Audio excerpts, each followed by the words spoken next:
Model কিছু question কিরকম পরীক্ষা হতে পারে এরকম ধারণা হয়তো আপনার আছে।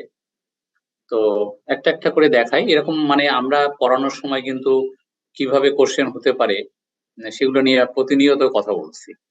এখন আর কি এটা একটা সাম আপ করা আর কি। এই যে right tick mark on the correct answer, মানে মাল্টিপল চয়েস কোশ্চেন, অনেকগুলো চয়েস, এর ভিতরে আপনাকে একটাতে টিক চিহ্ন দিতে হবে। তো ইনকাম ট্যাক্স অ্যান্ড ভ্যাট, এটা বলছে যে income tax and VAT are direct tax and indirect tax respectively, indirect tax and direct tax respectively, both are direct taxes, both are indirect taxes, and none of the above, মানে কোনটাতে tick চিহ্ন হবে। এটা তো আপনাদের পড়ানো হয়েছে, এটা তো গত 2-3টে ক্লাস আগেই পড়ানো হয়েছে। তো এইটা টিক চিহ্ন হবে তো বুঝতেই পারেন কোনটা। direct tax and indirect tax respectively। হ্যাঁ, ইনকাম, তার মানে ইনকাম ট্যাক্স হচ্ছে ডাইরেক্ট ট্যাক্স, ভ্যাট, কাস্টমস এগুলো হচ্ছে ইনডাইরেক্ট ট্যাক্স, বুঝতে পারছেন? তো এই আর কি। 2 number, which of the following statement is correct? দেখেন, tax evasion is illegal but tax avoidance is legal. তো 1 নম্বর। 2 নম্বর হচ্ছে tax evasion is legal but tax avoidance is illegal. 3 number হচ্ছে both tax evasion and tax avoidance are legal. আর লাস্টে হচ্ছে both tax evasion and tax avoidance are illegal. এর ভিতরে কোন স্টেটমেন্টটা হবে কারেক্ট, তাই না?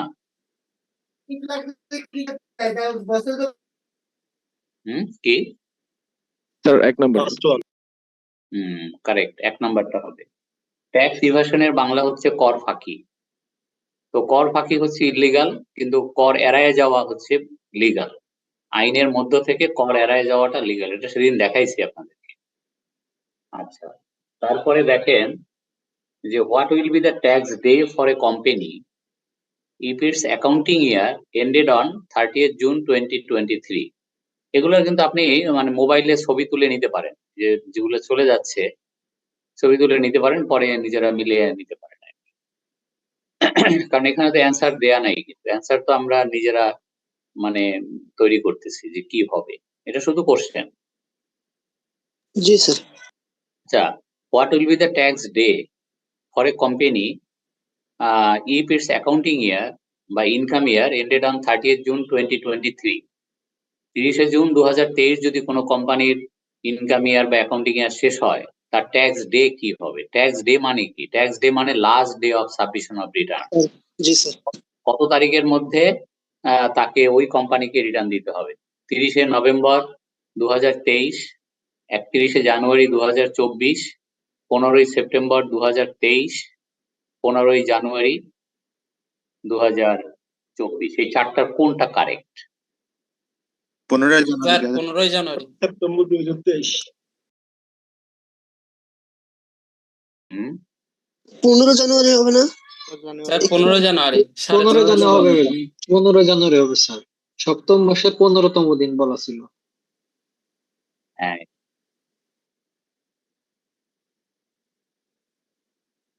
এটা 6.5 মাস, মানে 15ই জানুয়ারি 2024। এটা 4 নাম্বারটা হবে কারেক্ট অ্যান্সার।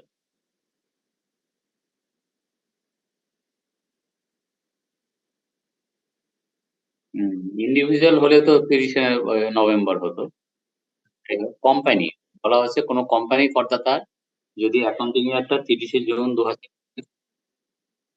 হ্যাঁ এটা 15ই জানুয়ারি 2024 ইজ দ্য কারেক্ট অ্যান্সার। ঠিক আছে, এটা ছবি তুলে নিতে পারেন আপনি সেভাবে। আচ্ছা, এখন আসেন 4 number question. What would be the tax rate of AOP and NGO? AOP মানে হলো আপনার অ্যাসোসিয়েশন অফ পার্সন, আর এনজিও তো জানেনই, নন গভর্নমেন্ট অর্গানাইজেশন। এদের ট্যাক্স, হ্যাঁ এদের ট্যাক্স, হ্যাঁ কারেক্ট। এটা হবে company tax rate. Company tax rate মানে 27.5 বা 30 যা হয়, স্ল্যাব রেট হবে না। কেউ বলতে পারেন যে স্ল্যাব রেট তাইলে কাদের বেলায় অ্যাপ্লিকেবল?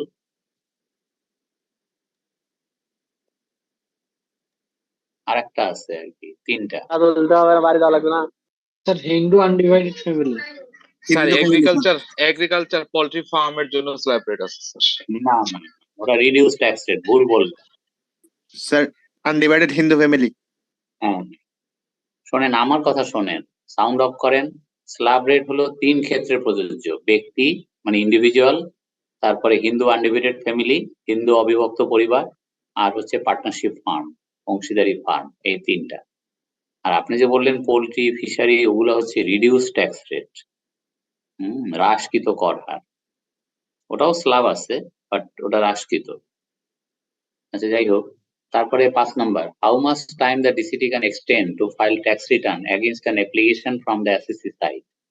কোন করদাতার যদি রিটার্ন দাখিল করার জন্য সে যদি ডিসিটির কাছে সময় চায়, তাহলে ডিসিটি তাকে কয় মাস সময় বর্ধিত করতে পারে? 2 মাস, 4 মাস, no scope to extend time by the DCT. কোনটায় আপনি টিক চিহ্ন দিবেন? 2 মান্থ স্যার। 2 মান্থ, পরীক্ষায় ফেল। তো ওই ক্লাসগুলো না করলে যা হয়, তো মানে এরকমই হবে পরীক্ষা আর কি। 3 নাম্বারটা হবে no scope to extend time by the DCT. কি পড়াইতেছি আর আজকে উত্তর করে 2 মাস তো ছিল গত আগের অর্ডিন্যান্সে। নতুন যে বাংলা আয়কর আইন, বাংলা আয়কর আইনে টাইম পিরিয়ডের কোনো সুযোগ রাখা হয়নি। মানে করদাতা আবেদনই করতে পারবে না, তো করলো গায়ের জোরে করলো আবেদন, তাহলে কি ডিসিটি তারে কয় মাস দিবে? কিন্তু দিতেই পারবে না, কারণ টাইম দেওয়ার কোনো মানে বিধানই নাই আয়কর আইনে, বর্তমান আয়কর আইনে। আপনারা তো বর্তমান আয়কর আইনের উপরে পরীক্ষা দিবেন, পুরানো আইনে না। পুরানো আইনে হইলে 2 মাস। কি ক্লিয়ার না ক্লিয়ার না?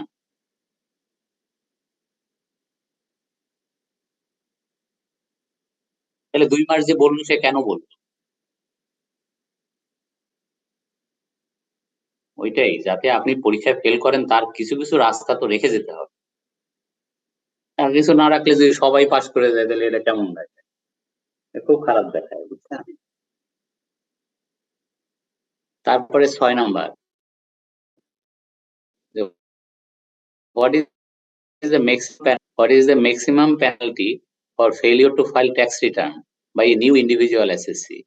একজন নতুন ব্যক্তি করদাতা সে যদি সময় মতো রিটার্ন দাখিল না করে, তো তার জন্য সর্বোচ্চ কত টাকা মানে জরিমানা হতে পারে? তো এখানে 4টা অপশন আছে। 4টা আবার 2 পাতায় চলে গেছে। 4টা অপশন। স্যার 5,000 টাকা। তো এখানে 4টা অপশনগুলো আসেন আমরা একটু দেখি। সেটা হলো যে 1 নাম্বার হচ্ছে 10% অফ ট্যাক্স প্লাস টাকা 50 পার ডে অফ ডিফল্ট। ট্যাক্সের 10% প্লাস যতদিন দেরি করবে প্রতিদিনের জন্য 50 টাকা। 2 নাম্বার হচ্ছে 1000 টাকা। 3 নাম্বার হচ্ছে 50% অফ ট্যাক্স অর টাকা 1000 হুইচএভার ইজ হায়ার। আর 4 নাম্বার হলো 5000। তো এই 4টার ভিতরে আপনি কোনটাতে টিক চিহ্ন দিবেন? কোশ্চেনটা কি? What is the maximum penalty for failure to file tax return by a new individual assessee? একজন নতুন ব্যক্তি করদাতা, সে তাকে সর্বোচ্চ কত টাকা পর্যন্ত রিটার্ন দাখিল না করার জন্য জরিমানা করার বিধান আছে? এর উত্তর হলো 5000 টাকা। বুঝতে পারছেন? সর্বোচ্চ 5000 টাকা। এটা পড়ানো হয়েছে আপনাদেরকে, তো ওইটাতে ঠিক চিহ্ন হবে। ক্লিয়ার? জি স্যার।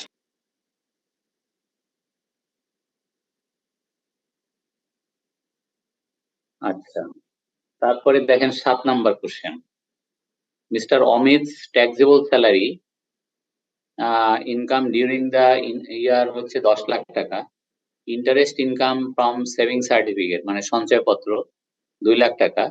এই অঙ্কটা তো কালকে করাই দিয়েছিলাম। হিজ টোটাল ট্যাক্সেবল ইনকাম হচ্ছে 12 লাখ টাকা and his actual investment during the year হচ্ছে 3.5 লাখ টাকা। He will get investment tax rebate at the rate of 3% on 12 lakh 10 lakh. কোনটাতেও আপনি টিক চিহ্ন দিবেন? আমি বাংলা বলি এখন 7 নম্বর কোশ্চেনের। মিস্টার অমিতের বেতন থেকে আয় হচ্ছে 10 লাখ আর সঞ্চয়পত্রের সুদ থেকে আয় হচ্ছে 2 লাখ। তার টোটাল ট্যাক্সেবল ইনকাম হচ্ছে 12 লাখ আর তার প্রকৃত বিনিয়োগ আছে 3.5 লাখ টাকা। কোথাও হয়তো বিনিয়োগ করছে, ডিপিএস, সঞ্চয়পত্র ইত্যাদি ইত্যাদি, সব মিলে 3.5 লাখ টাকা বিনিয়োগ করছে। এখন 3.5 লাখ এর উপরে তো 15% হিসাব আছেই, ওইটা কোশ্চেন করে নাই এখানে। এখানে বলছে তার যে টোটাল ইনকাম 12 লাখ, তাহলে সে 3% টোটাল ইনকামের উপরে যে 3% রেয়াত পাওয়া যায়, ফর্মুলা তো তিনটা, টোটাল ইনকামের 3%, অথবা যত টাকা বিনিয়োগ করছে তার 15%, অথবা সর্বোচ্চ লাখ। এখন কোশ্চেন হলো যে সে 3% যে বিনিয়োগ রেয়াত পাবে, এটা কি 12 লাখের উপরে পাবে না 10 লাখের উপরে পাবে? স্যার 10 লাখের উপরে পাবে। স্যার 10 লাখ। কোনটা? স্যার 10 লাখ। কেন 10 লাখ কেন? তার তো ইনকাম তো 12 lakh. Sir sir sir sir এখানে যে 2 লাখ টাকা স্যার, এটা তো ইন্টারেস্ট, এটা তো বলে নাই যে কারেন্ট ইয়ারে সে ইনভেস্ট করছে। না না, এটা ফালতু কথা বললেন। এটা ইনভেস্টমেন্টের সাথে কোনো সম্পর্ক নাই। তো মানে বিষয়টা হলো যে কারেন্ট ইয়ারে বিনিয়োগ করলে সে বিনিয়োগ রেয়াত পাবে, সেটা ঠিক আছে। কারেন্ট ইয়ারে তো বিনিয়োগ করছে 3.5 লাখ টাকা, সেটা তো দেওয়া আছে। কিন্তু 2 লাখ টাকা তো হলো পুরানো বিনিয়োগে। এই করদাতা তো নতুন করদাতা, মিস্টার অমিত। সে আজকে মানে 40 বছর যাবত ইনকাম ট্যাক্স দেয়, রিটার্ন দাখিল করে। তো তার তো সঞ্চয়পত্র কেনা আছে গত বছর বা তার আগের বছর বা তার আগের বছর, ওইটার উপরে সে কোনো রেয়াত দাবি করতেছে না। আগে কেনা সঞ্চয়পত্রের উপরে এখন কোনো রেয়াত হয় না, আমি সেটা বলি নাই। আমি বলছি ওখান থেকে তো ডিম পাড়ছে। তো ডিম কত? ডিম হলো 2 লাখ টাকা। তো এখন এই ডিম পাড়ার পরে তার বেতন এবং সঞ্চয়পত্রের সুদ, এটা মিলে তার টোটাল ট্যাক্সেবল ইনকাম হচ্ছে 12 লাখ। এখন সেই 12 লাখ টাকার উপরে 3% আমরা ক্যালকুলেট করব, না 10 লাখ টাকার উপরে করব? 10 লাখের উপরে হবে স্যার, কারণ এই যে যেটাতে মিনিমাম ট্যাক্স হয় এটা তো আসে না। এটা উত্তর হবে 10 লাখ, কিন্তু কেন হবে এটাই মানে সবাই ক্লিয়ার। কালকেই অঙ্কটা করাই দিচ্ছে, আজকে এই অবস্থা। কালকে এই এক্সাক্ট এই অঙ্কটা কালকে করাই দিচ্ছে, এখনো যদি আমি খুঁজি। ফাইনাল করেছিলেন স্যার 10 হ্যাঁ। লাখ, ওইটা টিডিএস ছিল। টিডিএস আপনাদের বারবার আমি যে কথা বলতে চাই আপনারা ভুলে যান, এটা ফাইনাল খেলা। এইখানে দুইটা খেলা বর্তমান, একটা নরমাল, স্যালারি হচ্ছে নরমাল, আর সঞ্চয়পত্রের সুদ হচ্ছে ফাইনাল। সেমিফাইনালটা এখানে কোশ্চেনে নাই। তো ফাইনাল খেলা উপরে কোনো বিনিয়োগ রেয়াত হয় না। এই জন্য গতকালকে অঙ্ক করাই দিছি যে এক ভদ্রলোকের স্যালারি ইনকাম, আজকে খাতাটা খোলেন, 57,66,000, আর সঞ্চয়পত্রের সুদ হলো 10 লাখ, এটা মিলে হলো মানে 67,66,000। কিন্তু 3% ক্যালকুলেট করার সময় কিন্তু ওই 57 লক্ষ টাকার উপরেই করছি। গতকালকের অঙ্কটা দেখেন। কাটো তো।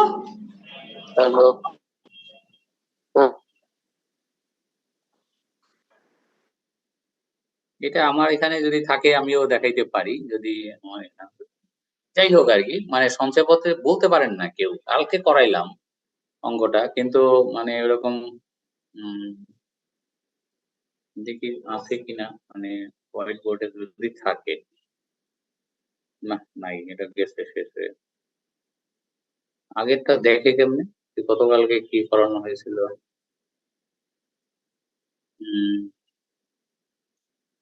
যাই হোক আর কি, তো দেখালে হয়তো কারোর মনে পড়তে পারে। এখন কারোর যদি অত জানার আগ্রহ না থাকে, তাইলে অত জোর করে গিয়ে মানুষের শেখানো যায়? কেন ছিলেন স্যার, মনে আছে? জোর করে মনে পড়ছে স্যার। হ্যাঁ দেন তো দেখি, দেখো সবাই।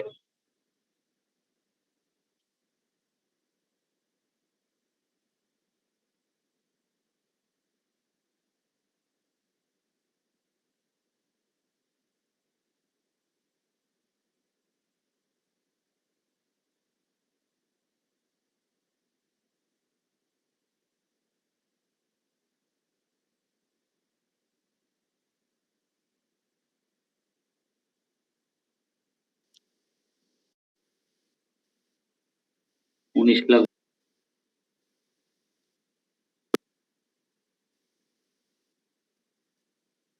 দেখছেন মানে কি? এটা আমার ইনভেস্টমেন্ট, এটা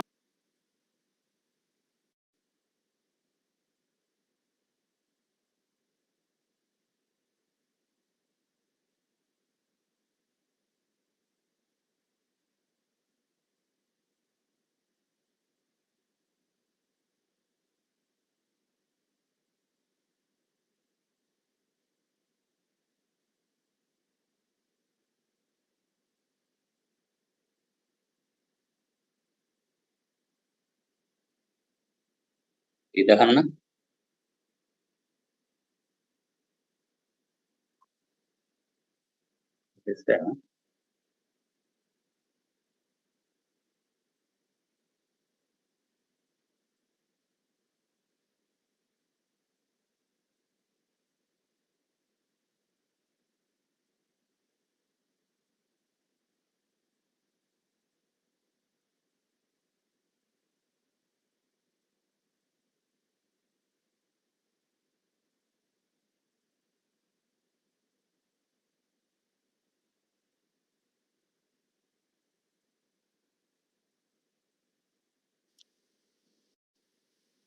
স্যার ক্লাস শুরু করার আগে স্যার কয়েকটা এই যে প্রশ্ন এইটা, তাই করতে না? পারবো? দেখতে পাচ্ছেন নাকি? হ্যাঁ হ্যাঁ, পারেন পারেন। আপনারা দেখতে পাচ্ছেন, শুনতে পাচ্ছেন নাকি? স্যার দেখা যাচ্ছে না তো। ও, জি স্যার, দেখা যাচ্ছে স্যার। হ্যাঁ তাহলে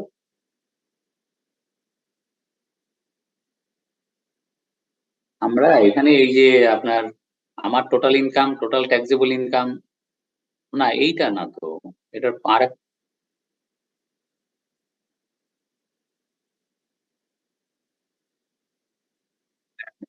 এটা হবে না।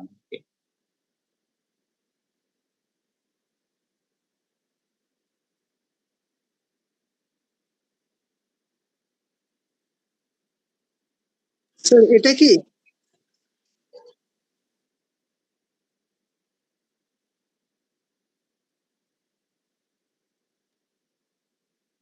স্যার বুঝতে পারছি আমরা স্যার।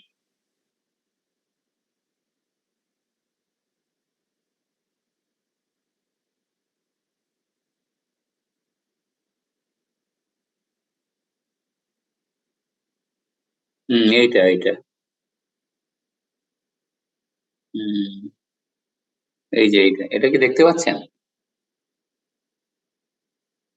হুম, জি স্যার, দেখতে পাচ্ছি স্যার। এই যে এই অঙ্কটা কালকে করাইছিলাম, সেটা হলো বেতন থেকে আয় হচ্ছে 57,66,000 আর সঞ্চয় আজকের অঙ্কটাই সঞ্চয়পত্রের সুদ হলো 10 লাখ, টোটাল হলো 67 লাখ, কিন্তু আমরা 3% নিছি কিন্তু 57 লাখের উপরে। ওই আদার দেন সঞ্চয়পত্রের সুদ, কেন? সঞ্চয়পত্রের সুদ থেকে যে আয় ওটা হলো চূড়ান্ত কর দায়, final settlement of tax liability, এই কারণে আমরা ওটা নেইনি। এই ঠিক আছে। জি স্যার।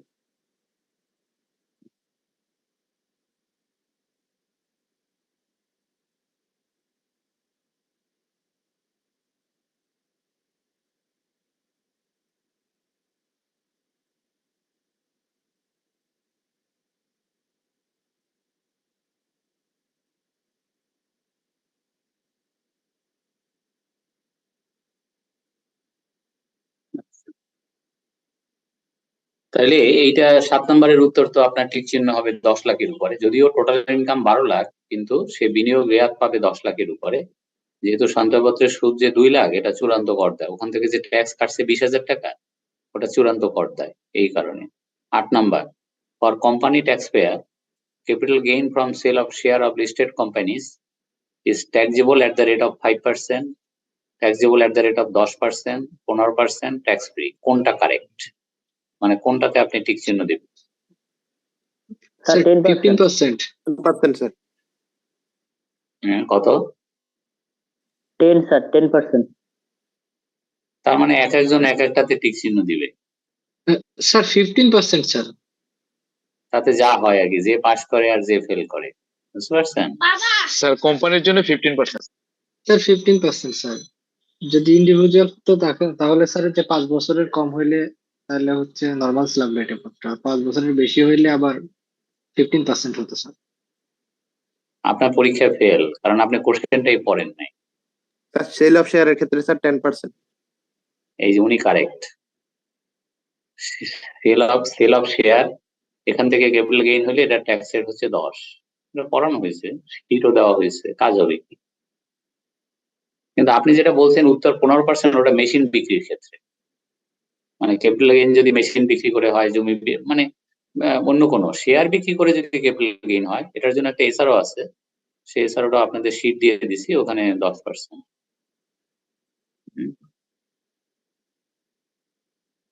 তার মানে পারলেন না। তাই আর 8 নম্বরে আর একটা কোশ্চেন করি, ফর ইন্ডিভিজুয়াল ট্যাক্স পেয়ার, মানে কোম্পানির লাইনটা কেটে যদি ইন্ডিভিজুয়াল করি, for individual tax payer capital gain from sale of share of listed company is 5, 10, 15, 0, কোনটা হবে? 0 স্যার। স্যার শূন্য। 0। শূন্য স্যার। আরেকটা কথা বলি 8 নম্বরে, ফর স্পন্সর শেয়ার হোল্ডার, ওই যে কোম্পানি ট্যাক্স পেয়ার কেটে দিয়ে যদি বলি ফর স্পন্সর শেয়ার হোল্ডার, তাহলে capital gain from sale of share of listed company is taxable 5, 10, 15, 0, কোনটা হবে? 5% স্যার। 5%। হ্যাঁ 5 হবে। এই তিনটেই রেট, মানে 5, 10, 0 শেয়ারের ক্ষেত্রে। এটা তো আপনাদের পড়ানো হয়েছে, বলছি তো, আমজনতা যদি হয়, সাধারণ লোক হয়, মানে জনগণের জন্য এটা 0, স্পন্সর শেয়ার হোল্ডারদের জন্য 5, আর কোম্পানির জন্য হলো 10। 9 number, on which of the following income no further tax is payable if tax at source deducted properly? যদি উৎসে ঠিকমতো টিডিএস করা হয় তাহলে আর কোনো ট্যাক্স দিতে হবে না। কোন ক্ষেত্রে? Income from import business, income from export business, capital gain from sale of land, income from winning from lotteries. Bangla হচ্ছে এই, আমদানি ব্যবসা, রপ্তানি ব্যবসা, জমি বিক্রি থেকে সাব রেজিস্টার যেটা কেটে রাখছে এবং সেখান থেকে যে ক্যাপিটাল গেইন হয়েছে, আর একটা হলো লটারির পুরস্কার, সেখান থেকে যে বাংলাদেশ ব্যাংক, ধরেন প্রাইস বন্ডের লটারি, তো এখান থেকে বাংলাদেশ ব্যাংক 20% রেটে ট্যাক্স কেটে রাখে। তো তার মানে কি আর কোনো ট্যাক্স দিতে হবে না, এরকম কোন খাত এই 4টার ভিতরে? স্যার জমি বিক্রি। হ্যাঁ জমি বিক্রি, এটা ঠিক আছে। জমি বিক্রি থেকে সাব রেজিস্টার ওই যে টাকা কেটে রাখে ওইটাই চূড়ান্ত কর দেয়, তার মানে আর কোনো ট্যাক্স দেওয়ার দরকার নেই। কিন্তু আমদানি, রপ্তানি, লটারি এদের ক্ষেত্রে আরো দেওয়ার দরকার হতে পারে, যদি ইনকাম বেশি হয় আরো ট্যাক্স বেশি দিতে হবে আর কি, যা কাটছে তাতে কাভার হবে না। এরকম কালকে দেখাইছি আপনাকে, যে যা কাটছে অথবা যাহা কাটা উচিত ছিল, অথবা আমার মানে টার্নওভারের উপরে যে টাকা ট্যাক্স আসে গ্রস রিসিটের উপরে, অথবা রেটে যেটা আসে, এই 4টার মধ্যে যেটা হায়ার, 4টা মানে 3টার মধ্যে আর কি। ঠিক আছে। তারপরে 10 number,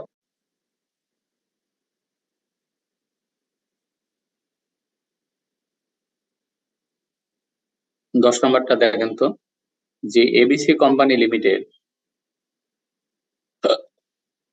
is a private limited company. ABC Company Limited is a private limited company. Declaring income from business হচ্ছে 10 লাখ, একটা কোম্পানির বিজনেস ইনকাম হচ্ছে 10 লাখ, ক্যাপিটাল গেইন হচ্ছে 10 লাখ, আর ডিভিডেন্ড ইনকাম হচ্ছে 10 লাখ, দাস টোটাল ইনকাম হচ্ছে 30 lakh. and applying tax rate, how much tax comes before considering TDS if any? Assume that conditions to get 27.5% tax rate was not fulfilled. একটা private limited company যদি 27.5% tax হতে হয় তাহলে 2টা condition fulfil করতে হয়, কিন্তু আমরা ধরে নিলাম যে তার ওই 2টা কন্ডিশন ফুলফিল করে নেয়, তার মানে তার ট্যাক্স রেট হবে কত? 30%। আপনি বুঝছেন আমার কথা? তাহলে এটা 4টার কোনটাতে আমি টিক চিহ্ন দেবো? এটা একটু করেন, 4টার কোনটাতে টিক চিহ্ন দেবো এটা একটু করেন, দেখেন দেখুন, এটা একটু খাতা কলম নিয়ে করেন।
স্যার 6,50,000। আর স্যার 6 লাখ। কোনটা হবে আমি জানি না, ঠিক আমারও অঙ্কটা করতে হবে, মানে করে দেখতে হবে কোনটা হয়। তো আপনারা করেন, আমার কথা হলো এই অঙ্ক পারবেন না এমন তো কথা না। একটা কোম্পানির 30 লাখ টাকা ইনকাম, তার ট্যাক্স হবে কত? এই হলো সিম্পল একটা কোশ্চেন। তো 30 লাখ টাকা ইনকামের ভাগ কি? মাসের 3 ভাগ। এক হলো ব্যবসার ইনকাম হচ্ছে 10 লাখ, ক্যাপিটাল গেইন 10 লাখ, আর ডিভিডেন্ড ইনকাম হচ্ছে 10 লাখ। এই টোটাল 30 লাখ টাকা। তো এখন অঙ্কটা কিভাবে করবেন? হুম? স্যার 10 লাখের উপরে 30% করবো স্যার, আর ক্যাপিটাল গেইনের উপরে 15%, আর ডিভিডেন্ডের উপরে 20%। আর 6,50,000 আসে হিসাব করে। এই অঙ্কটা করায় দিচ্ছি, তাতে করে মানে বাকিদের একটু সুবিধা হবে আর কি।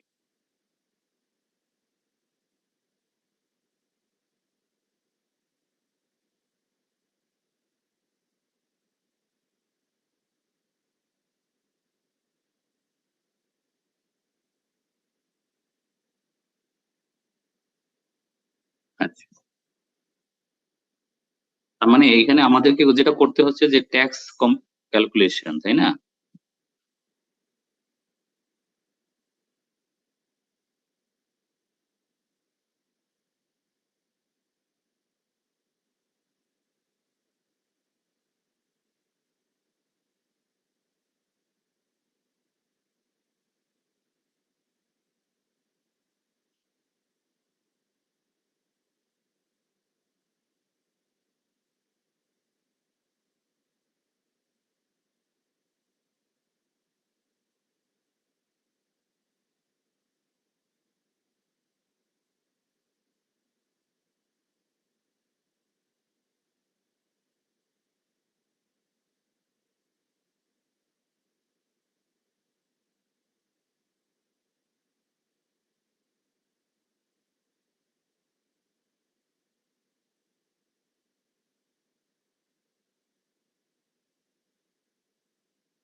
এমনি সিম্পল আসলে, মানে বিজনেস ইনকামের উপরে 30%, ক্যাপিটাল গেইনের উপরে নর্মাল মানে হচ্ছে 15%, আর হচ্ছে ডিভিডেন্ড ইনকাম হলে 20%, তো হয়তো করে 6.5 লাখ টাকা। ঠিক আছে।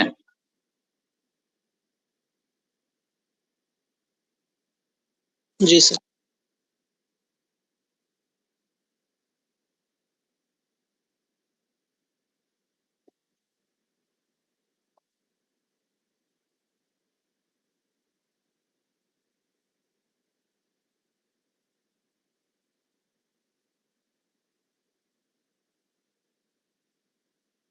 এখন আসেন যে write down true or false in the blank box. খালি জায়গায় আপনি ট্রু লিখবেন অথবা ফলস লিখবেন, জায়গা ঘর দেওয়া আছে। এখন এইটা একটা একটা করে দেখেন। 1 number, tax is a penal payment. মানে ট্যাক্স হচ্ছে একটা জরিমানামূলক একটা পেমেন্ট, মানুষকে জোরপূর্বক দিতে হয়। এইটা কি সত্যি না মিথ্যা? স্যার মিথ্যা। হ্যাঁ, এটা মিথ্যা, এটা ফলস। ট্যাক্স কোনো পেনাল্টি না, পেনাল্টি ভিন্ন জিনিস। যদি কোনো অপরাধ করে থাকে তার জন্য পেনাল্টি হয়, ট্যাক্স দিতে হবে, আয় করলে আয়কর দিতে হবে, it's not a penal measure. আচ্ছা গেল 2 number, tax rate of textile industry is 12%, এটা কি সত্য না মিথ্যা? টেক্সটাইলের জন্য মানে minimum tax, sorry reduce tax rate আছে, এটা মানে কত পার্সেন্ট?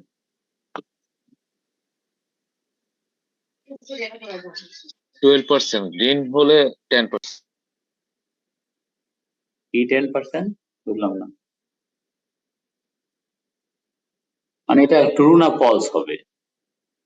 কারণ স্যার আপনার ট্রু, আপনার এক্সপোর্ট ওরিয়েন্টেড যেহেতু স্যার।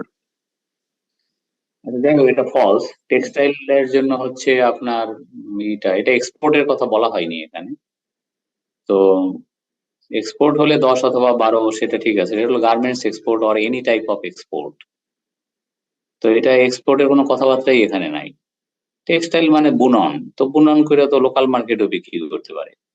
তো যাই হোক, টেক্সটাইলের শুধু টেক্সটাইল যারা এক্সপোর্ট করে না তাদের ট্যাক্স রেট হচ্ছে 15, এটা রিডিউস ট্যাক্স রেট, এর মধ্যে দেখাইছিলাম সম্ভবত। যাই হোক, আচ্ছা 3 number, house property loss can be set off against business income, এটা কি ট্রু না ফলস? ফলস। এবং আপনাদের যখন সেট আপ ক্যারি ফরওয়ার্ড পড়াই তখন কিন্তু বলছিলাম যে এখান থেকে অনেক কোশ্চেন হয়, কেন হওয়া সহজ, কোশ্চেন করাটা ইজি ওখান থেকে, যে এইটার সাথে ওইটা হবে, ওটার সাথে এটা হবে, এরকম আর কি। আচ্ছা কি এটার উত্তর কি হবে? বাড়ি ভাড়াতে যদি লোকসান হয় আর ব্যবসায় যদি ইনকাম হয়, তাহলে এই দুটার সমন্বয় হবে কিনা? উত্তর কি ট্রু না false? True. True sir. True sir. আচ্ছা কেন ট্রু?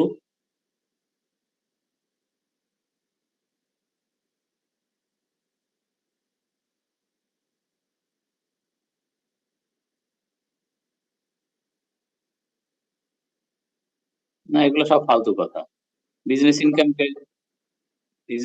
স্যার হাউস প্রপার্টিটা সেট অফ করা যায় যে কোনো থেকে, ক্যাপিটাল গেইন ছাড়া। এখানে তো বিজনেসে লসই নাই, এখানে তো বিজনেস ইনকাম। আপনি এত বিজনেস নিয়ে এত কিছু করতেছেন কেন, আমার সাথে এত কথা বলতেছেন?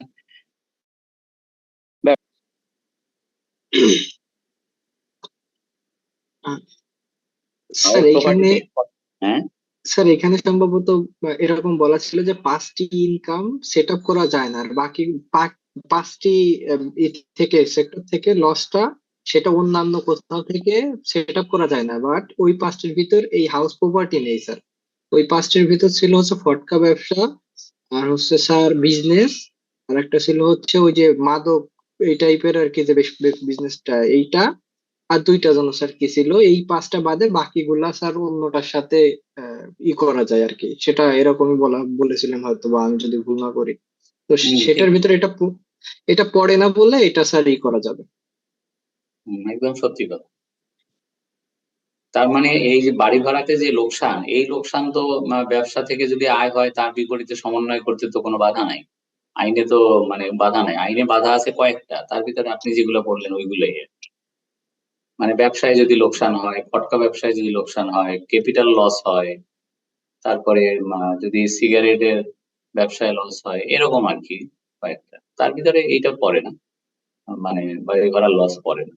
ঠিক আছে, তার মানে এখানে আমরা সবাই বলবো এটা ট্রু, হাউস প্রপার্টি লস মানে can be set off against business income, it's true. কিন্তু আমি যদি উল্টাইয়ে দিলে আপনি কি করবেন? স্যার ফলস হবে উল্টাই দিলে স্যার। হ্যাঁ উল্টাই দিলে ফলস হবে। আমি যদি উল্টাই দিই যে business loss can be set off against house property income, তখন তখন হবে এটা ফলস না, বিজনেস লস অন্য কোনো ইনকামের সাথে সমন্বয় করা যায় না। বুঝতে পারছেন? এগুলো ভালো করে দেখে নিয়েন, কারণ আপনার এই যে সেট অফ ক্যারি ফরওয়ার্ড এগুলো নিয়ে কিন্তু কোশ্চেন করা খুব ইজি, আপনাকে পাজেল করা খুব ইজি। তারপরে 4 number, tax day for all type of SSC is 30th November every year, সব ধরনের করদাতার ক্ষেত্রে 30শে নভেম্বর হচ্ছে ট্যাক্স ডে, এটা কথা কি সত্য না মিথ্যা? স্যার ভুল স্যার, মিথ্যা। মিথ্যা, ফলস। কেন মিথ্যা কেন? 30শে নভেম্বর না? স্যার বলা হচ্ছে তো স্যার অল টাইপস, সেই ক্ষেত্রে তো sir company, not only individual. আমরা তো যদি 30 নভেম্বর বলি তাহলে স্যার শুধুমাত্র ইন্ডিভিজুয়াল হবে, বাট এখানে তো অল টাইপস বলতেছে, তখন তো স্যার কোম্পানি এর ভিতর পড়বে, তখন তো এটা ট্রু হবে না স্যার, ফলস। না ঠিকই আছে, আপনার উত্তর ঠিক আছে, বাট আপনি যেটা একটা কথা ভুল বলছেন যে 30শে নভেম্বর শুধু ব্যক্তি পর্যায়ের করদাতার রিটার্ন দাখিলের লাস্ট ডেট, এটা মিথ্যা কথা।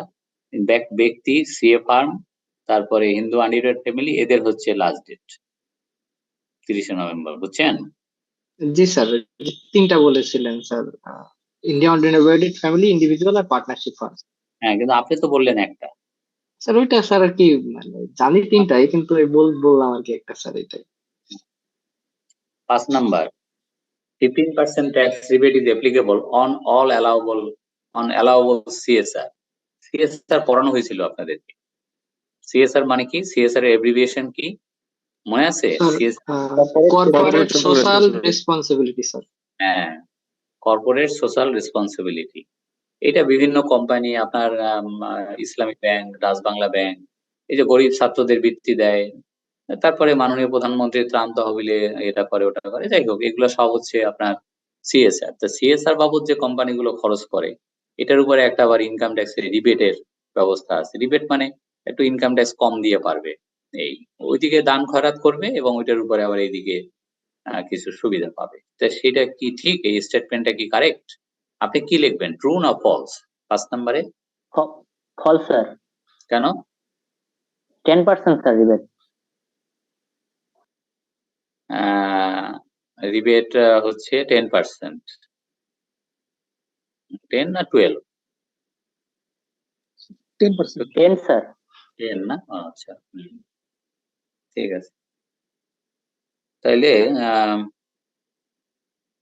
আচ্ছা দেখে নিয়েন, আমার যে আপনাকে কোম্পানি ট্যাক্স অ্যাসেসমেন্টের যে হ্যান্ড আউট দিছি ওটার পিছনে আছে, পিছনে একটা বক্স করে দেওয়া আছে যে কোনো কোম্পানি যদি সিএসআর করে সে কতটুকু রেয়াত পাবে।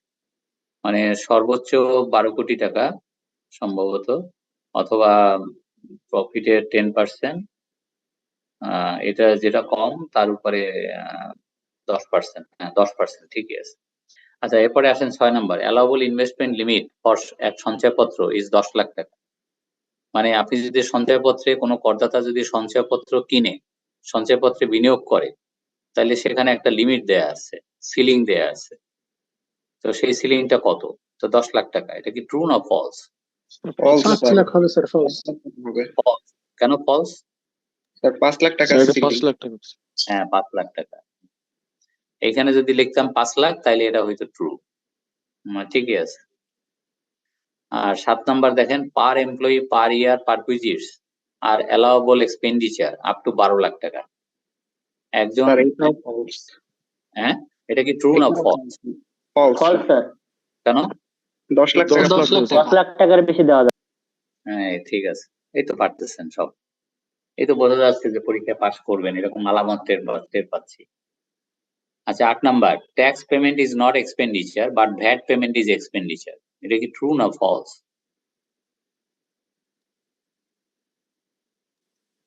স্যার এটা ফলস স্যার। না এটা এটা ট্রু। এটা ট্রু। মানে ট্যাক্স যেটা পেমেন্ট করা হয় এটা ইনকাম স্টেটমেন্টে এটা এক্সপেন্ডিচার হিসেবে আসে না, বিকজ ট্যাক্স ইজ এ মানে অ্যাপ্রোপ্রিয়েশন অফ প্রফিট, এটা প্রফিটের একটা অংশ। বাট ভ্যাট হচ্ছে একটা এক্সপেন্ডিচার। কারণ ভ্যাট হলো মানে ব্যয় করা, এক্সপেন্ডিচার ট্যাক্স, বুঝতে পারছেন? সুতরাং এটা তো এক্সপেন্ডিচারে যাবেই। তারপরে 9 number, dividend and interest on securities are taxable when it is actually received। মানে ডিভিডেন্ড মানে ক্যাশ ডিভিডেন্ড, আর হচ্ছে সিকিউরিটির সুদ, এই দুইটা কখন ট্যাক্স হয়? যখন অ্যাকচুয়ালি পাওয়া যায়, হাতে পাওয়া যায়, মানে রিসিভেবল ভিত্তিতে না, অ্যাক্রুয়াল ভিত্তিতে না, মার্কেন্টাইল ভিত্তিতে না, ক্যাশ বেসিসে। কথা কি সত্য না মিথ্যা? এটার উত্তর হচ্ছে ট্রু। ডিভিডেন্ড আমি যখন হাতে পাবো তখন ট্যাক্স হবে। আমি শুনছি, আমি কিছু শেয়ার কিনছি, হ্যাঁ, তো বেক্সিমকো ফার্মা, তারপরে এটা ওটা এরকম বেশ কিছু শেয়ার কিনছি, এখন তারা ডিভিডেন্ড ঘোষণা করছে। কবে ঘোষণা করছে? জুন মাসের 27 তারিখ। আমি মনে মনে আমার ফুর্তি যে আমি এখান থেকে 1-1.5 লাখ টাকা ডিভিডেন্ড পাবো। হুম। এখন আর 3 দিন পরেই তো আমার বছর শেষ, কিন্তু ডিভিডেন্ড তো আমার কাছে আসে নাই, আসছে জুলাই মাসের 17 তারিখে। তাহলে কি আমি সোনা কথায় ট্যাক্স দেবো? সোনা কথায় দিলে ওই 30শে জুন যে বছরটা শেষ হলো, তো ওই সময় যে আমার ক্যালকুলেশন তাতে দিতে হয়, নাকি পরের বছরে দেবো যখন আমি হাতে পাইছি? উত্তর হলো পরের বছরে দেবো, যখন হাতে পাবো তখন। হাতে না পাইলে কোনো বিশ্বাস নাই। কি বুঝাইতে পারছি? জি স্যার বুঝতে জি পারছি। স্যার, জি স্যার। এরপরে আসেন 10 নাম্বার, 10, 11, 12 তার 10 নাম্বার হলো provident fund shall have to file return of income compulsorily from assessment year 23-24। যে সমস্ত অর্গানাইজেশনের প্রভিডেন্ট ফান্ড আছে, পিএফ আছে, তাদেরকে এই বছর থেকে, এই অ্যাসেসমেন্ট ইয়ার থেকে, বর্তমান অ্যাসেসমেন্ট ইয়ার থেকে কম্পালসারিলি রিটার্ন দাখিল করতে হবে। কথা কি সত্য না মিথ্যা? সত্য স্যার। এটা সত্য, এটা ট্রু। নতুন আইনে তো এটা নিয়ে আসছে। তারপরে 11 নাম্বার হলো income tax is direct tax but VAT, এটা তো ডুপ্লিকেশন হয়ে গেছে। 12 নাম্বার দেখেন, house property loss can be carried forward up to 6 successive assessment years. বাড়ি ভাড়াতে যদি লোকসান হয়, সেই লোকসান পরবর্তী 6 বছর পর্যন্ত ক্যারি ফরওয়ার্ড করার বিধান আছে। এ কথা কি সত্য না মিথ্যা? জি স্যার, সত্য স্যার। হ্যাঁ, পরীক্ষায় ফেল, এটা মিথ্যা।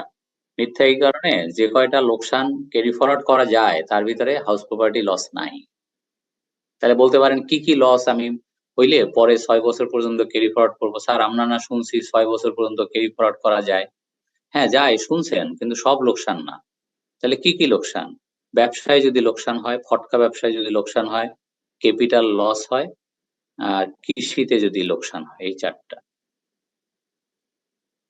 আপনাদের শীট দিয়ে দিছি, তো সুতরাং এগুলো পড়ে নিয়েন ভালো করে। আমি জানি আপনাকে যদি পরীক্ষায় ফেল করাইতে হয়, আপনাকে কিছু মানে দিতে হবে, ফাঁদ পাততে হবে। তা আমি ফাঁদ পাচ্ছি, 12 নম্বরে একটা বড় ফাঁদ। এই ফাঁদে আপনি পা দিছেন। পা দিছেন কোথায়? আপনি কিছু প্রথম দিকে লেখার পড়েন নাই। আপনি লেখা দেখছেন 6। ও 6, হ্যাঁ তাহলে তো ঠিকই আছে। 6 বছর পর্যন্ত তো স্যার পড়াইছে যে এটা লোকসান ক্যারি ফরওয়ার্ড করে। কি লোকসান সেদিকে খবর নাই। তো পরীক্ষা ফেল কিভাবে করে দেখেন। এগুলা কেন বলতেছি? যাতে পরীক্ষা ফেল না করে। বুঝতে পারছেন? জি স্যার, বুঝতে পারছি sir.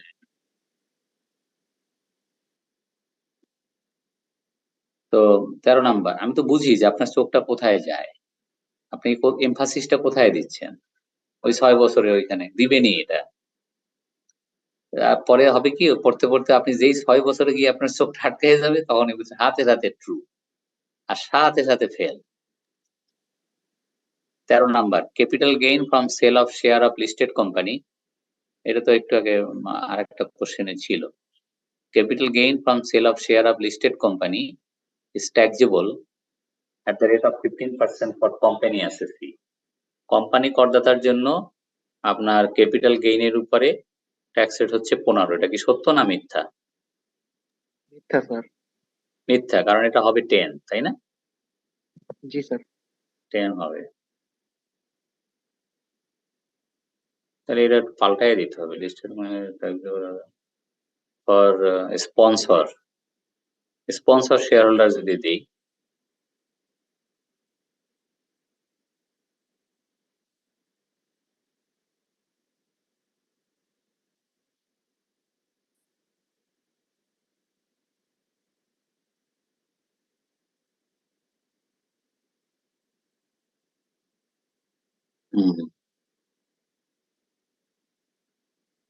will gain on sale of share।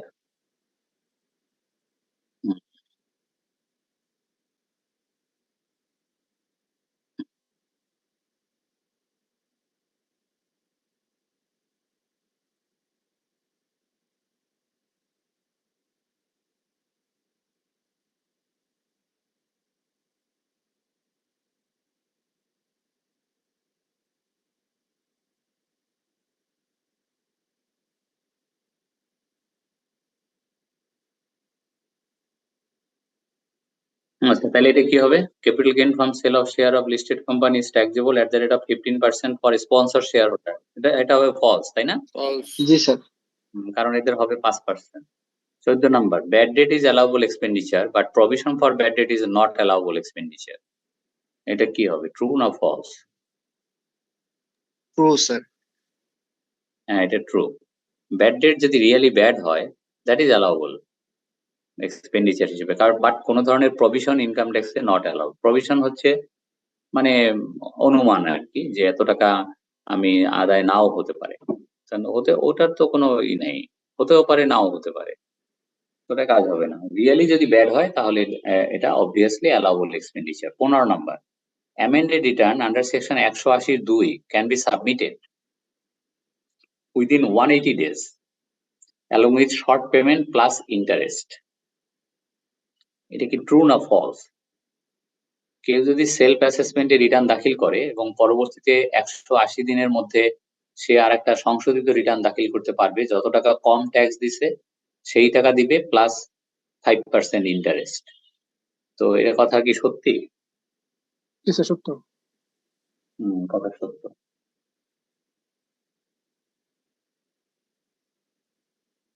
আচ্ছা, তারপরে আসেন 16, 17, 16 নাম্বার, ট্যাক্স ডিডাক্টেড এট সোর্স মানে TDS is to be deposited within second week of the following month. মানে যে মাসে ট্যাক্স কাটা হয় তার নিয়ম হচ্ছে তার পরের মাসের সেকেন্ড উইকের মধ্যে জমা দিতে হয়। কথা কি সত্য না মিথ্যা? True sir. এটা ট্রু। হ্যাঁ হ্যাঁ, কিন্তু এটা মানে এইভাবেই বলা আছে, ইনকাম ট্যাক্সেরটা সেকেন্ড উইকের মধ্যে। 17 number, well surcharge is applicable for individual and partnership firm in case the wealth exceeds টাকা 4 crore. যদি ব্যক্তি এবং পার্টনারশিপ ফার্ম তাদের যদি সম্পদ 4 কোটি টাকার বেশি হয় তাহলে তাদেরকে সম্পদ সারচার্জ দিতে হয়। এ কথা কি সত্য না মিথ্যা? সত্য। পরীক্ষায় ফেল। এই যে আমি যে ফাঁদ পাচ্ছি আপনি ধরা দিছেন, ঘুঘুর যে ফাঁদ, পার্টনারশিপ ফার্মকে কখনো ওয়েল সারচার্জ দিতে হয় না, ওয়েল সারচার্জ দিতে হয় শুধু ব্যক্তিকে। আমি তো বুঝছি আপনি যেই দেখছেন 4 কোটি, হ্যাঁ স্যার এটা ঠিক আছে, এটা আগে 3 কোটি ছিল। স্যার বারবার ফাঁদে পড়ে যাচ্ছে স্যার। আমি তো বুঝি যে আপনার চোখ কোথায় আর আমার চোখ কোথায়। তো আপনাকে তো 2-1টা ফেল করাইতে হবে, 2-1টা যাতে আপনি ভুল করেন সে ব্যবস্থা রাখতে হবে পরীক্ষায়, এটা নিয়ম। তো 18 number, public revenue consist of tax revenue and borrowing only. মানে পাবলিক রেভিনিউ তো বোঝেনি, যে সরকারি কোষাগারে যে রেভিনিউ মানে যে জমা হয়, এটা কনসিস্ট অফ ট্যাক্স রেভিনিউ আর বরোয়িং অনলি। এটা কি সত্য না মিথ্যা? মিথ্যা স্যার। কেন? স্যার আরো অনেক কিছু থাকে, ডোনেশন টাইপ বা এরকম অন্যান্য ইনকাম যেগুলো থাকে পাবলিক। না না, উত্তরটা হয় না, উত্তরটা ঠিক ছিল, এটা ফলস, কিন্তু কারণটা বলতে পারেন না। রেভিনিউ নন মানে কি? ট্যাক্স রেভিনিউ থাকে। রেভিনিউ মানে কি? রেভিনিউর মধ্যে মানে ট্যাক্স রেভিনিউ আর নন ট্যাক্স রেভিনিউ থাকে, জমির খাজনা, তারপরে তারপরে এই থাকে ওই যে কি বলে স্ট্যাম্প ডিউটি, এটা সেটা বিভিন্ন রকমের থাকে। পাবলিক রেভিনিউর মধ্যে দুইটাই থাকে, ট্যাক্স রেভিনিউ, নন ট্যাক্স রেভিনিউ। বরোয়িং থাকে না, বরোয়িং হলো হাওলাত মানে ধার। ধার কিভাবে রেভিনিউ হয়, ধার কিভাবে রাজস্ব হয়? আবার বলে ডোনেশন, একজনে বলে ডোনেশন, ডোনেশন আবার রেভিনিউ হয় কেন? রেভিনিউ বোঝেন না? রেভিনিউর বাংলা কি? রাজস্ব। আয় আয়, সরেয়া অন্তস্তীয় আয়। বরোয়িং তো আয় না, বরোয়িং হলো দয়াকারে দা অন্তস্তীয় দায়। বোঝেন এই কথাগুলো কি? বোঝেন কিনা? বোঝার তো কথা, না বোঝার তো কথা। কোনটা আয় আর কোনটা দায়, কোনটা হলো সরেয়া আর কোনটা হলো দয়াকারে দা, এটা বুঝতে হবে। যাই হোক, তারপরে 19 নাম্বার দেখেন, in case of loss on business, ব্যবসায় যদি লোকসান হয়, নো এন্টারটেনমেন্ট ইজ অ্যালাউবল। এটা কি ট্রু না ফলস? ব্যবসায় যদি লোকসান হয় তাহলে ওই ব্যবসায় যদি এন্টারটেইনমেন্ট আপ্যায়ন বাবদ কোনো খরচ দাবি করা হয় সেটা সে পাবে না। এরকম আইন?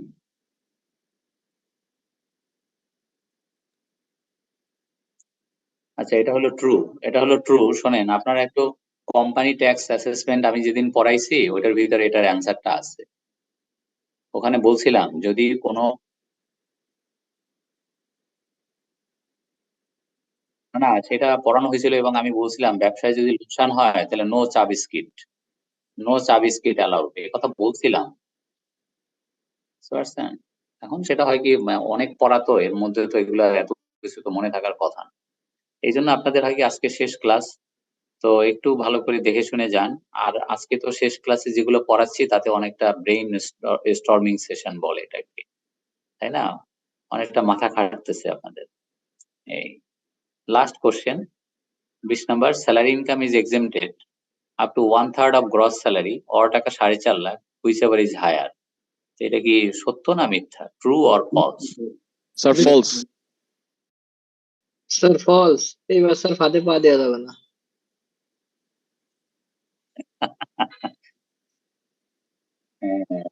এখন আমরা স্যার খুব সতর্ক হয়ে গেছি, 2-3 বার ফাঁদে পড়ে স্যার এখন। আসলেই, কারণ আমি তো দেখতেছি আপনি পড়তেছেন যে হ্যাঁ 1/3 অফ গ্রস স্যালারি অথবা 4.5 লাখ, ঠিকই তো আছে, সব লেখাই তো ঠিক আছে, এটা ঠিকই ট্রু হবে। ওদিকে যে হায়ার, এদিকে খবরই নেই, বুঝছেন? হবে লোয়ার, তা ঠিকই, এটা পারছেন সবাই, থ্যাংক ইউ। তাইলে এই যেটা দেখাবো বলছিলাম, এই জিনিসটা আপনাকে দেখালাম, তো এইরকমই কোশ্চেনের একটা প্যাটার্ন আপনি বুঝতে পারছেন এখন, যে কোশ্চেন গুলো কিরকম মানে হতে পারে। হুম, ঠিক আছে। হুম,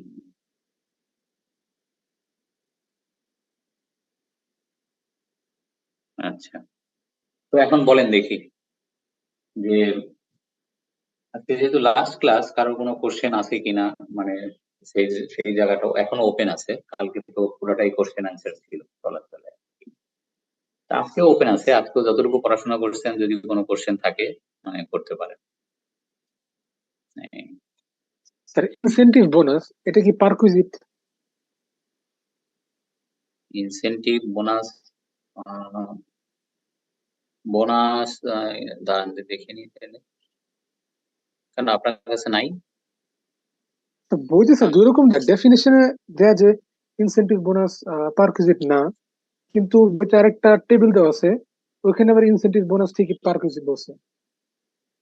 ও, এটা হলো ওই যে আগেরটা, ওই যে মানে হয়েছে যারা করছে ওই তারা ঠিক মতো ই করতে পারে না, ওই আগের স্যার গুলো রয়ে, ইনসেনটিভ বোধহয় পারকুইজিট থেকে কেটে দেওয়া উচিত।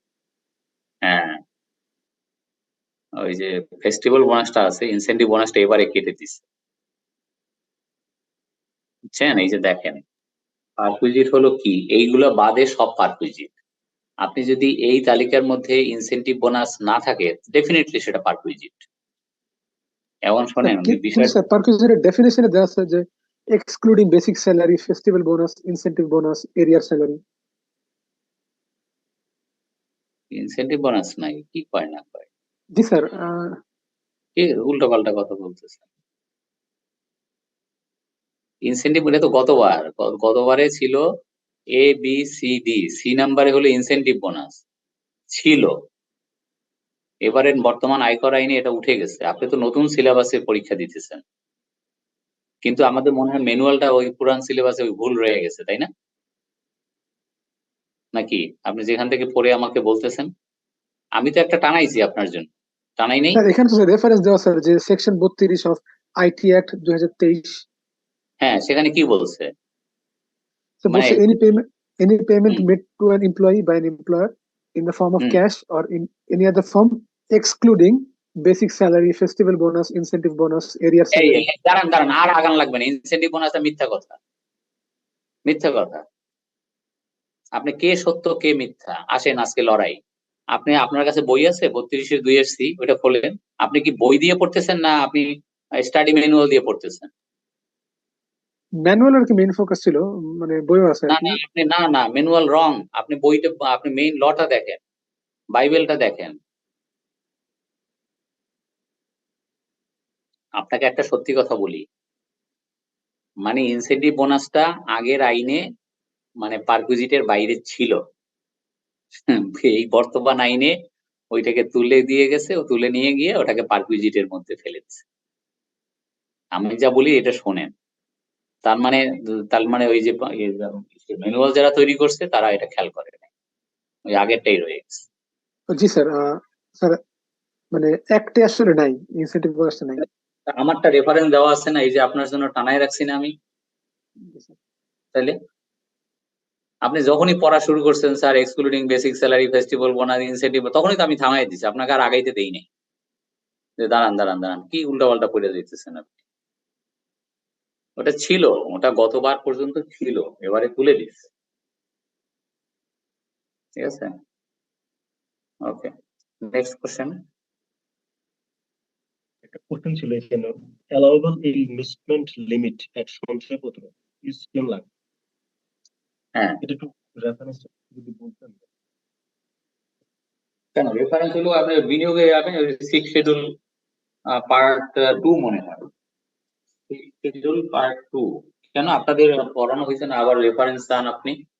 দাঁড়ান, কেন আপনাদের এই যে স্যালারি এখানেই যেটা দেখাইছি এখানেই রেফারেন্স আছে, এই যেটা ওনার জন্য খুলছি এখানেই রেফারেন্স আছে, বেশি দূর যাইতে হবে না। এই যে রেডিমেড অ্যান্সার, এই যে দেখেন নিচে, নিচ থেকে 2 নাম্বার, নিচ থেকে 3 নাম্বার, 3 নাম্বার, মানে এটা হলো 6 শিডিউল পার্ট 3 প্যারা 7, প্যারা 2 এর 7।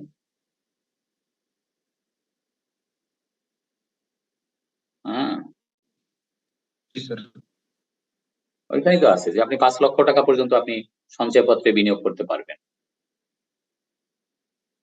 মানে এখানে হ্যাঁ ওইটাই বলছে। যাই হোক, ঠিক আছে স্যার, ঠিক আছে স্যার।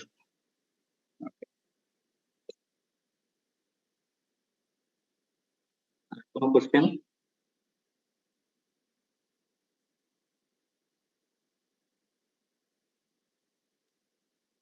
স্যার রিভাইজড আর অ্যামেন্ডেড রিটার্ন এটা তফাৎটা একটু বলতে পারি স্যার।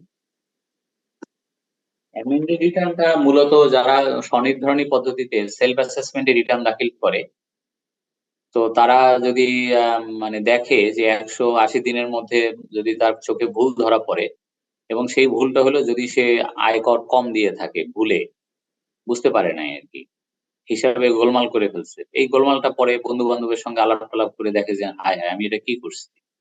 তো যাই হোক, এখন এই ভুল বয়ে বেড়াবে সে, তখন ওই 180 দিনের মধ্যে যদি ধরা পড়ে তাহলে সে যে টাকা কম দিছে প্লাস ওই টাকার উপরে পার মান্থ 5% পেনাল্টি সহ, মানে ইন্টারেস্ট সহ আর কি, ওই ট্যাক্সটা জমা দিতে পারবে, পাশাপাশি রিটার্নটাকে সংশোধন করতে পারবে। ওইটার নাম হলো অ্যামেন্ডেড রিটার্ন, বুঝতে পারছেন? এখন আসেন তাহলে রিভাইজ রিটার্ন কি। রিভাইজ রিটার্ন হলো যে যারা নর্মালে রিটার্ন দাখিল করবে, আপনি তো জানেন যে রিটার্ন দাখিলের পদ্ধতি দুটি, আইদার সেলফ অর নর্মাল। তো নর্মাল তো কোনো ব্যক্তি দিতে পারে না, দিতে পারে কোম্পানি।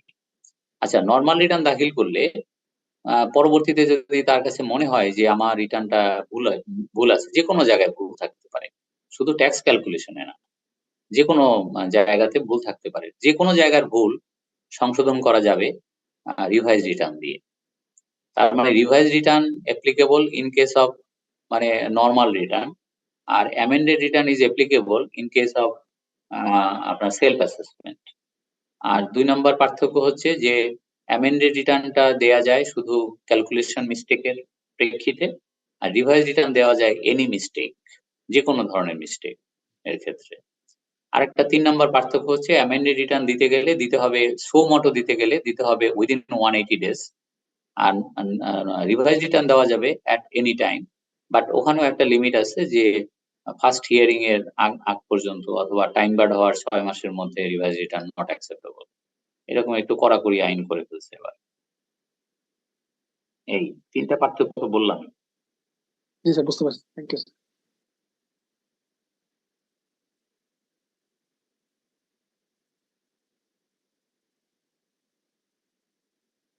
আর কোনো কোশ্চেন?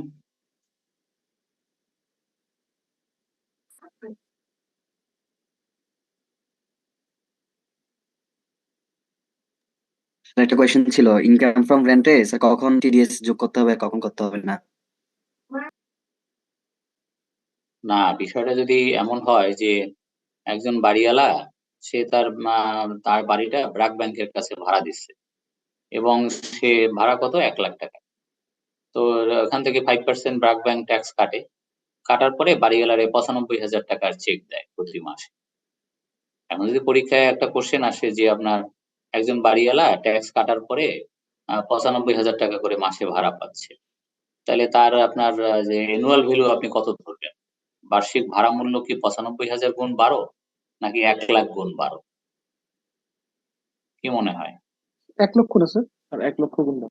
হ্যাঁ, অফকোর্স বাড়ি ভাড়া তো 1 লাখ। এখন 1 লাখের উপরে কত টাকা? 1 লাখ মানে 12 লাখ, বছরে 12 লাখ। এখান থেকে আপনার বিয়োগ হবে রিপেয়ার, মেইনটেনেন্স, হেন তেন। এগুলো বিয়োগ হওয়ার পরে আপনার ইনকাম হবে, ইনকামের উপরে ইনকাম ট্যাক্স হবে। আর ব্র্যাক ব্যাংক যে টাকা কাটছে 12 মাসে ওই টাকা বিয়োগ হবে, বিয়োগ হয়ে তারপরে আর বাদ বাকি ট্যাক্সটা দিতে হবে তার। এই আর কি।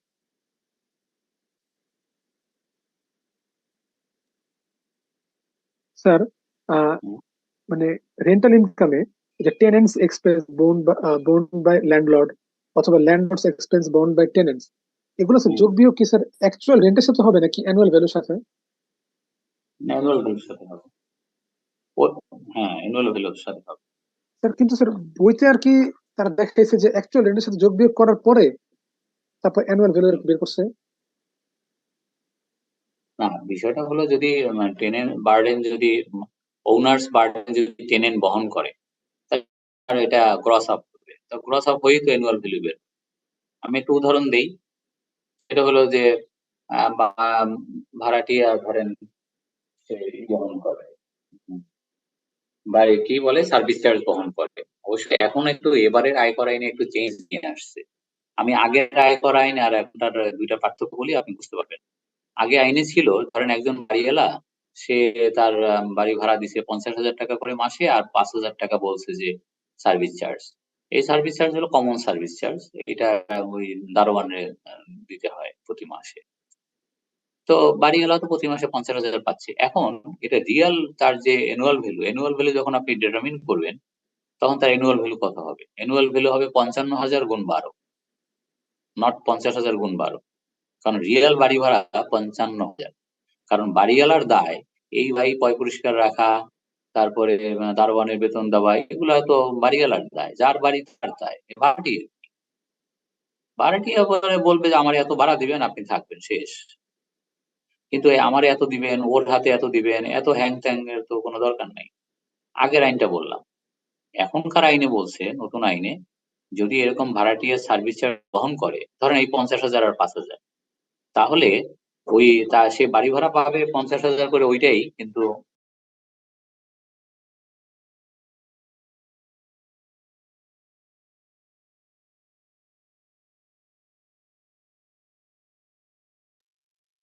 একটু একটু লাইনে থাকেন, দেখি 2 মিনিট।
হ্যাঁ, কি বলছিলাম যেন?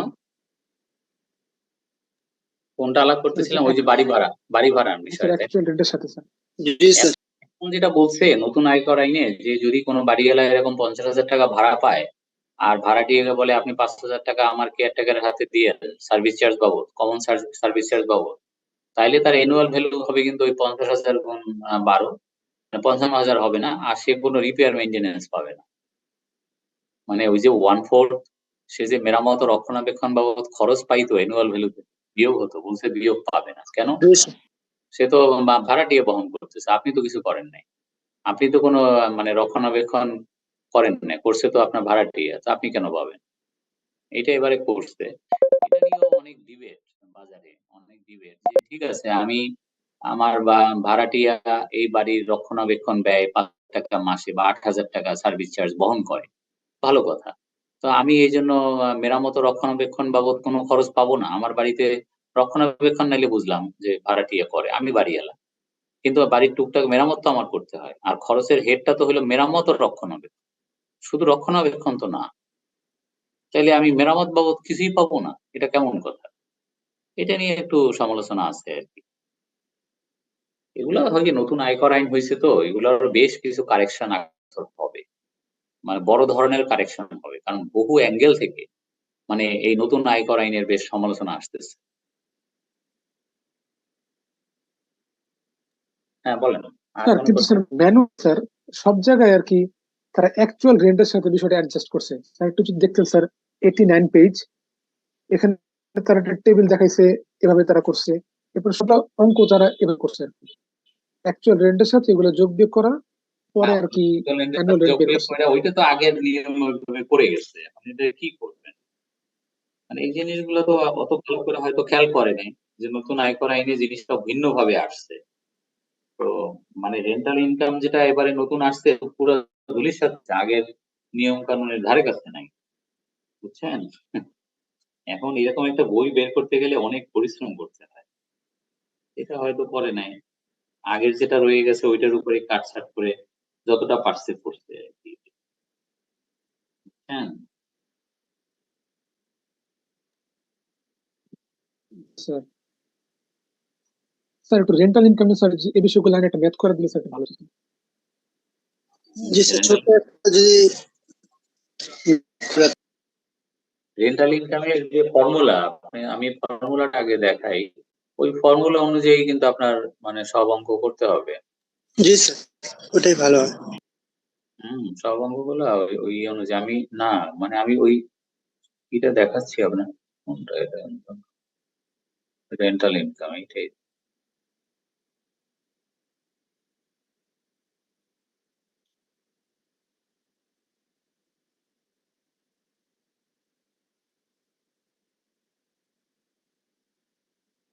এই যে টোটাল রেন্টাল ভ্যালু, অ্যানুয়াল ভ্যালুর সঙ্গে যোগ হবে এনি অ্যাডভান্স রেন্ট যদি কিছু নিয়ে থাকে, এটা মাইনাস হলো যে আগের বছরে কোনো রেন্ট যদি সমন্বয় হয়ে থাকে, মাইনাস হবে ভ্যাকেন্সি অ্যালাউন্স। এটাই আর কি। স্যার একটা প্রশ্ন ছিল। হ্যাঁ, বলেন। স্যার আনকালেক্টেবল রেন্টটা কি এখানে আসবে নাকি অ্যালাউবল ডিডাকশনে যাবে? আনকালেক্টেবল রেন্ট অ্যালাউবল ডিডাকশনে যাবে, কিন্তু অ্যালাউবল ডিডাকশনে যাবে এ কথাও তো কোথাও বলেনি। আনকালেক্টেবল রেন্টের কি হবে এটা নিয়ে একটা কোর্ট কেস আছে, এটা নিয়ে একটা এসআরও আছে, কিন্তু আপনি আয়কর আইনে কিন্তু কিছু বলা নাই যে কি কি খরচ বাদ যাবে। সেখানে কিন্তু আপনি যেটা বললেন আনকালেক্টেবল রেন্ট, কোথায় আছে আনকালেক্টেবল রেন্ট? আপনি কোথায় পাইছেন? স্যার বইতে ম্যাথ করার সময় আমরা দেখি যে ওই যে অ্যালাউবল ডিডাকশনে ভ্যাকেন্সি অ্যালাউন্সও নেয়, আনকালেক্টেবল রেন্ট এখানে নেয়, তো ওইখান থেকে কি কনফিউশন ক্রিয়েট হচ্ছে। এটা আমি বলি আপনাকে, আমাদের এই নতুন আয়কর আইনে অথবা পুরানো আয়কর আইনেও কোথাও কিন্তু আনকালেক্টেবল রেন্ট মানে ভাড়া অনাদায়যোগ্য, হ্যাঁ, তো এইরকম কোনো মানে নাই, এরকম কোনো আইটেম খরচ হিসেবে নাই। তো যেটা আছে সেটা হলো একটা এসআরও তে আছে, সেই এসআরওটাও বহু আগে 1980 সনের এসআরও, মানে আগের আইনেরও আগে। তার মানে বোঝেন অবস্থা।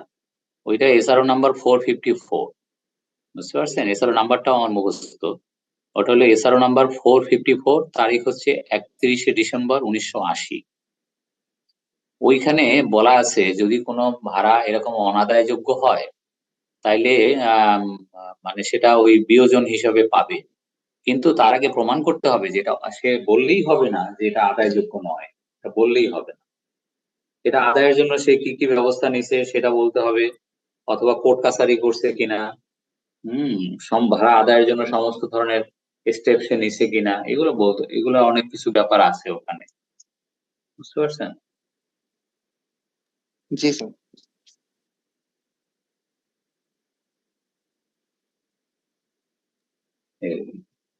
স্যার যে ফর্মুলা দেখালেন স্যার, ওখানে রেন্টাল ভ্যালু এর পরে যে টেনেন্টস এর এক্সপেন্স ওগুলো আসবে, তাই না?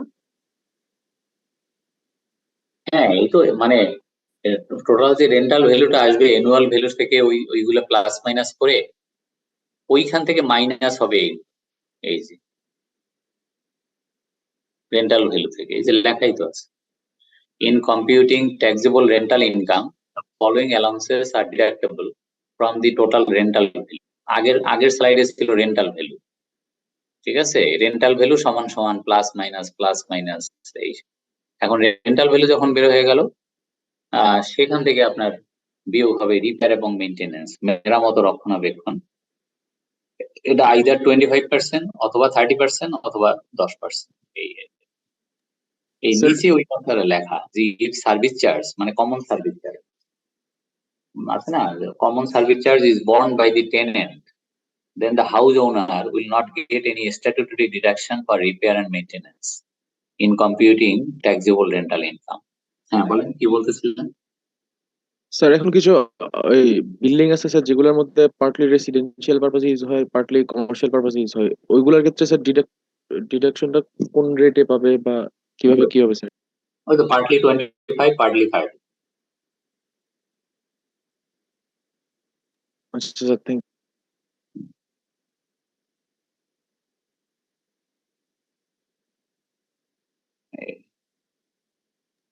স্যার এখানে অ্যানুয়াল ভ্যালু কি sir higher of actual rent আর রিজনেবল রেন্ট? হ্যাঁ, মানে বাড়িওয়ালা যে ভাড়া দেখাবে সেটা যদি মানে বিশ্বাসযোগ্য না হয় ডিসিটির কাছে, তাহলে ডিসিটি একটা রিজনেবল রেন্ট ডিমান্ড করতে পারে, এই ক্ষমতা দেয়া আছে, বুঝতে পারছেন? জি স্যার, বুঝতে পারছি।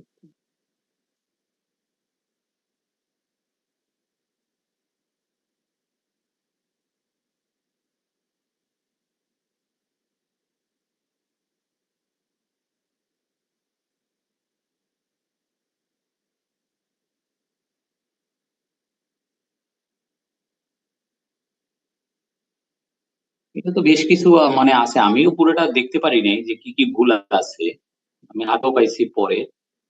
তো এটা মানে যাদের দিয়ে করছে তাদের হয়তো মানে বেশি একটা সময় দেয় নাই, অথবা মানে অতটা যেতে পারে নাই, এতে নানান ধরনের লিমিটেশন এবারে ছিল। একে তো আপনার ইংলিশে তো মানে ইংলিশ ভার্সন তো বেরই হয় নাই, তারপরে যতটুকু বের হয়েছে এটা হয়েছে কি পুরানো যে ম্যানুয়াল আছে ওইটার উপরে কাটছাট করে কিছু একটা করার চেষ্টা করছে, কিন্তু পুরানো ম্যানুয়ালটা তো হলো আগের আইন অনুযায়ী, আর নতুন ম্যানুয়ালটা হবে পুরা নতুন আয়কর আইন, এটা তো ড্রাস্টিক চেঞ্জ হবে। সেই কাজটা একটা জাইগান্টিক ওয়ার্ক ছিল এটা, কিন্তু সেটা ঠিক অত মানে ভাবে নেয় নাই, হালকা ভাবে করেছে, বুঝতে পারছেন?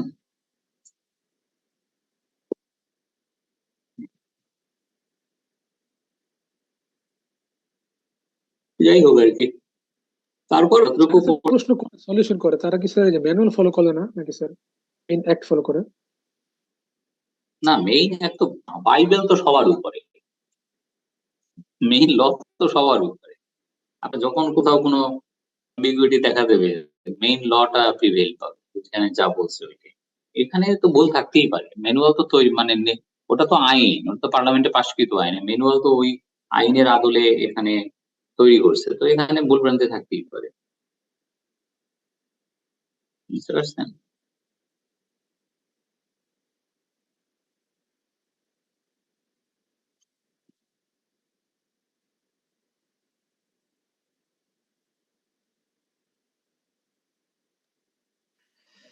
সেকশন 55 তে স্যার নেট নেট বিজনেস প্রফিটের 10% যদি এক্সিড করে রয়্যালটি, লাইসেন্স ফি এগুলো তখন ইনএডমিসিবল হবে। তো যদি প্রফিট না হয়, যদি লস হয়, তখন স্যার কি হবে? প্রফুল্লা, থ্যাংক ইউ স্যার। স্যার আরেকটা ব্যাপার হচ্ছে স্যার, এন্টারটেইনমেন্ট ইনএডমিসিবল বের করার ক্ষেত্রে আমরা ওই যেটা রিয়েল যেটা এক্সপেন্স হয়েছে ওটা কি স্যার নেট প্রফিটের সাথে যোগ করে পার্সেন্টেজটা বের করব, নাকি এটা বাদ দিয়ে? না, প্রথমেই তো আপনাকে এন্টারটেনমেন্টটা মানে ডিসঅ্যালাউ করতে হবে, মানে ফর ফার্দার মানে অ্যালাউ পরবর্তীতে আর কি, বুঝতে পারছেন? তো ওইটা মানে হবে না, একটু দেখাই।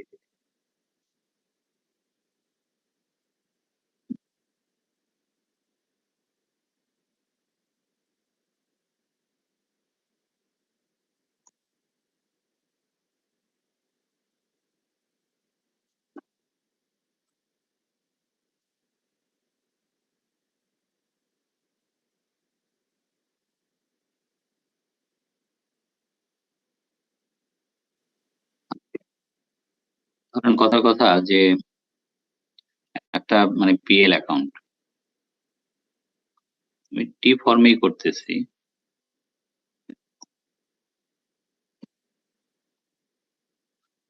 জিপি ধরেন 17 লক্ষ টাকা।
তো এই যদি অঙ্কটা হয় তখন আপনি এই অঙ্কটা কিভাবে করবেন শিখে যাবেন। এটা হলো যে তাহলে ধরেন কম্পিটিশন অফ ট্যাক্সেবল ইনকাম,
লিভেজ বললাম।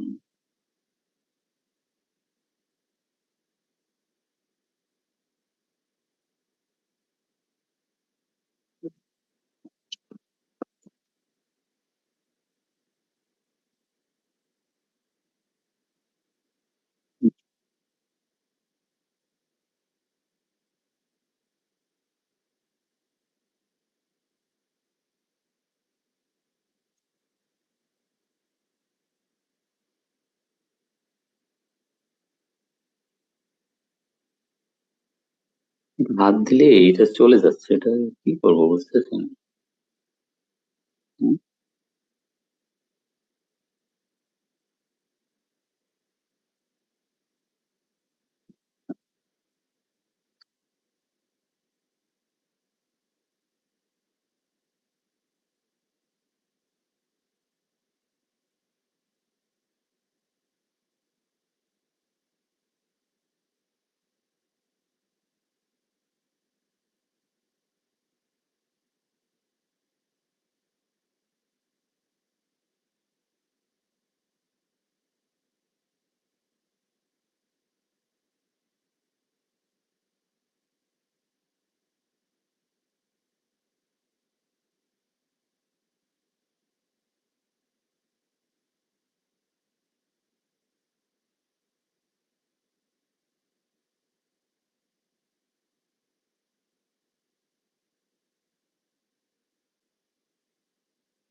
দেখছেন, এইভাবে হবে আর কি।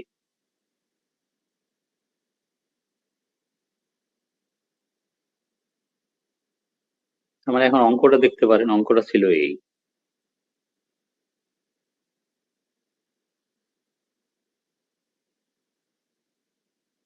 Net profit before tax as per audited PL account 10 lakh, add entertainment expenditure for consideration as per law 4 lakh টাকা দাবি করছে। তো এটা যদি আমরা ডিসঅ্যালাউ করি তাহলে net profit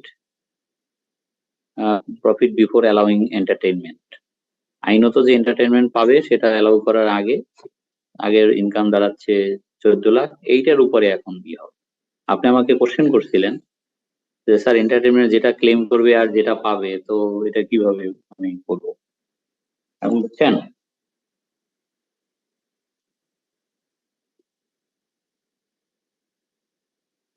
G sir, thank you.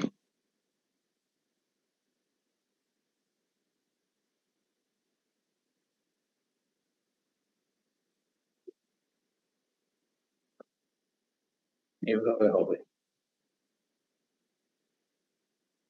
হ্যাঁ, দেখেন আর যদি কোনো কোশ্চেন থাকে আমরা ফিরে আসি, আসার পরে আবার কথা হবে।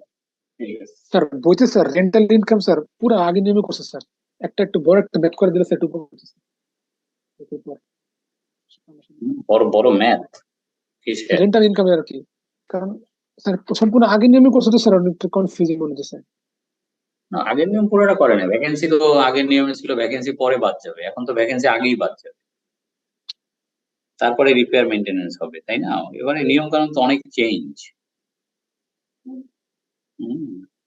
জি স্যার। সেটা করানো যাবে, একটা মানে বাড়ি ভাড়ার অঙ্ক করানো কোনো বিষয়ই না। জি স্যার। ঠিক আছে, তাহলে ব্রেক থেকে আসি তারপরে। জি স্যার, ওকে স্যার।